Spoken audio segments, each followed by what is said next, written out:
ತುಂಗಭದ್ರಾ ನದಿಯಲ್ಲಿ ವ್ಯಾಪಕವಾದಂತಹ ಮರಳು ದಂಧೆ ಆರೋಪ ಕೇಳಿಬರ್ತಾ ಇದೆ. ಅಧಿಕಾರಿಗಳ ವರ್ಗಾವಣೆಗೆ ಬಸವರಾಜ ರಾಯರೆಡ್ಡಿ ಅವರು ಪತ್ರವನ್ನು ಬರೆದಿದ್ದಾರೆ. ಗಣಿ ಮತ್ತು ಭೂವಿಜ್ಞಾನ ಇಲಾಖೆಯ ಅಧಿಕಾರಿಗಳು ಕೂಡ ಸಾಥ್ ಕೊಡ್ತಾ ಇದ್ದಾರೆ. ಇಲಾಖೆಯ 10 ಅಧಿಕಾರಿಗಳ ವಿರುದ್ಧವಾಗಿ ಪತ್ರದ ಮೂಲಕವಾಗಿ ದೂರನ್ನು ನೀಡಲಾಗಿದೆ. ಅಧಿಕಾರಿಗಳ ವರ್ಗಾವಣೆಗೆ ಬಸವರಾಜ ರಾಯರೆಡ್ಡಿ ಪತ್ರವನ್ನು ಬರೆದಿದ್ದಾರೆ.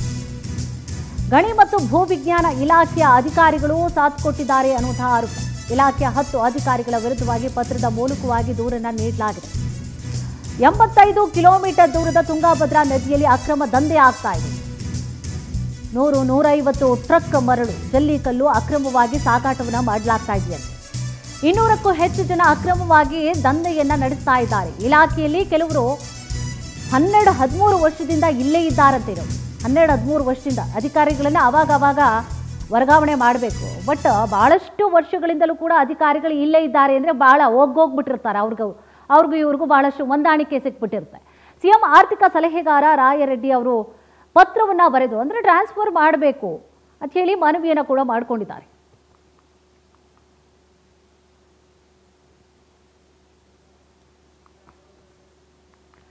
ನೋಡಿ, ತುಂಗಭದ್ರಾ ನದಿಯಲ್ಲಿ ವ್ಯಾಪಕವಾದಂತಹ ಮರಳು ದಂಧೆ ಆರೋಪ ಕೇಳಿಬರ್ತಾ ಇದೆ. ಈ ಸಂಬಂಧವಾಗಿ ಇನ್ನು ಅಧಿಕಾರಿಗಳ ವರ್ಗಾವಣೆಗೆ ಬಸವರಾಜ ರಾಯರೆಡ್ಡಿ ಅವರು ಪತ್ರವನ್ನು ಬರೆದಿದ್ದಾರೆ. ಜೊತೆಗೆ ಬಹಳಷ್ಟು ವರ್ಷಗಳಿಂದಲೂ ಕೂಡ ಅಧಿಕಾರಿಗಳು ಇಲ್ಲೇ ಜಾಂಡ ಹೂಡಿದ್ದಾರೆ. ಅದರಲ್ಲೂ ಕೂಡ ಅಧಿಕಾರಿಗಳನ್ನ ಇಷ್ಟು ವರ್ಷ ಇಲ್ಲಿ ಇಟ್ಕೊಳ್ಳೋ ಹಾಗಿಲ್ಲ, ವರ್ಗಾವಣೆ ಮಾಡ್ತಿರ್ಬೇಕು ಅವಾಗ. ಯಾಕೆಂದ್ರೆ ಅಲ್ಲಿ ಯಾರಿರ್ತಾರೆ, ಸಂಬಂಧಪಟ್ಟಂತ ವ್ಯಾಪ್ತಿ ಏನಿರುತ್ತೆ ಅವ್ರಿಗೆ ಫ್ರೆಂಡ್ ಆಗ್ಬಿಟ್ಟಿರ್ತಾರೆ, ಲಂಚ ಕೊಡ್ತಾರೆ, ಅವ್ರ ಗೊತ್ತು ಬಿಡು ಅತ್ಲಾಗೆ ಅವ್ರು ಕೊಟ್ಟರು ಇಷ್ಟು ಅಂತ ಅಲ್ಲಲ್ಲೇ ಅಡ್ಜಸ್ಟ್ ಆಗ್ಬಿಟ್ಟಿರ್ತಾರೆ. ಇದೇ ವಿಚಾರಕ್ಕೆ ಸಂಬಂಧಪಟ್ಟ ಹಾಗೆ ಹೆಚ್ಚಿನ ಮಾಹಿತಿಯನ್ನು ಕೂಡ ನೀಡ್ತಾ ಹೋಗ್ತಾರೆ ನಮ್ಮ ಪ್ರತಿನಿಧಿ ಶುಕ್ರಾಜ್. ಶುಕ್ರಾಜ್, ಏನಿದೆ ಮರಳು ದಂಧೆ ಪ್ರಕರಣಕ್ಕೆ ಸಂಬಂಧಪಟ್ಟ ಹಾಗೆ ಏನಿದೆ ಮಾಹಿತಿ?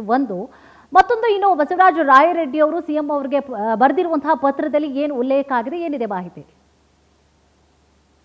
ಕೊಪ್ಪಳ ಜಿಲ್ಲಾದ್ಯಂತ ಅಕ್ರಮ ಮರಳು ದಂಧೆ ಎಗ್ಗಿಲ್ಲದೆ ನಡೀತಾ ಇತ್ತು.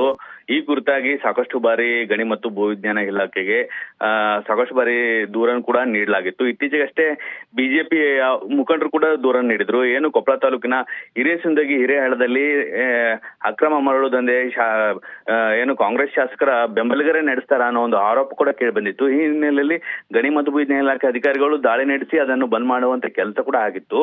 ಆದ್ರೆ ಏನು ಈಗ ಸಿಎಂ ಆರ್ಥಿಕ ಸಲಹೆಗಾರ ಅಂತ ಬಸವರಾಜ ರಾಯರೆಡ್ಡಿ ಮತ್ತು ಯಲಬುರ್ಗಾ ಶಾಸಕರು ಕೂಡ ಅವರು ಆಗಿದ್ದಾರೆ.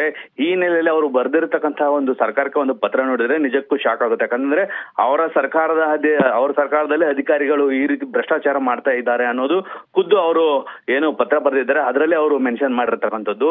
ಏನು ಸುಮಾರು ತುಂಗಭದ್ರಾ ನದಿ 80 ಕಿಲೋಮೀಟರ್ ಉದ್ದಕ್ಕೂ ಕೊಪ್ಪಳ ಜಿಲ್ಲೆಯಲ್ಲಿ ಹಾದು ಹೋಗುತ್ತೆ. ಆ ಒಂದು ನದಿ ದಡದಲ್ಲಿ ಈ ಒಂದು ಅಕ್ರಮ ಮರಳು ದಂಧೆ ಎಗ್ಗಿಲ್ಲದೆ ನಡೀತಿದೆ. ಸುಮಾರು 200ಕ್ಕೂ ಹೆಚ್ಚು ಜನ ಅಕ್ರಮ ದಂಧೆಯಲ್ಲಿ ಭಾಗಿಯಾಗಿದ್ದಾರೆ. ಇದರ ಜೊತೆಗೆ ಗಣಿ ಮತ್ತು ಭೂವಿಜ್ಞಾನ ಇಲಾಖೆ ಅಧಿಕಾರಿಗಳು ಒಂದು FDC ಇಂದ ಹಿಡಿದು ಎಲ್ಲಾ ಹಿರಿಯ ಭೂವಿಜ್ಞಾನ ಇಲಾಖೆ ಅಧಿಕಾರಿವರೆಗೂ ಕೂಡ ಈ ಒಂದು ಭ್ರಷ್ಟಾಚಾರ ಲಂಚದಲ್ಲಿ ಪಾಲ್ಗೊಂಡಿದ್ದಾರೆ ಅಂತಂದು ಅವರು ದೂರಿನಲ್ಲಿ ಉಲ್ಲೇಖ ಮಾಡಿರ್ತಕ್ಕಂಥದ್ದು.